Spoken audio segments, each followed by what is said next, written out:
Ngibingelele ngiphinde nginamukele kuNqambothi Media TV. Ingane zakwethu ngicela uma ukuthi uyafika kule channel ngicela uqinisekise ukuthi ucofoza u-subscribe, ulike, uphinde ucomment.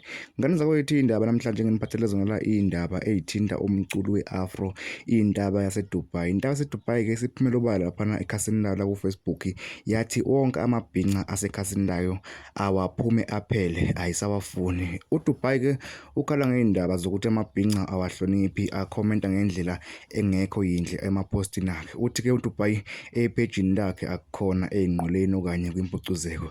Lo mculo wengane zakwethu uthi amabhinqa awaphume nje aphele epagini lakhe, noma uma kukhona nje ibhinqa elisela alibonayo uzolikhipha yena ngoba amabhinqa awanangqondo, into ayaziyo nje ukuhlaphaza nokumosha izinto. Ngane zakwethu ke kushayeni imibono lapha kuma-comment njengoba abantu bephawulile begxeka yena lo mfo, bathi lo mfo akanangqondo, ayikho lento ayenzayo. Uma ngabe uyinsizwa yakwaZulu kumele uqine, akumele nje uthambe sengazuthi umuntu wesifazane. Ngane zakwethu ngaleyo ukukhuluma kakhulu ngikuthokozela ukuza umbono wakho ngalezi indaba ezithinta umculi we-Afro kundaba yaseDubai.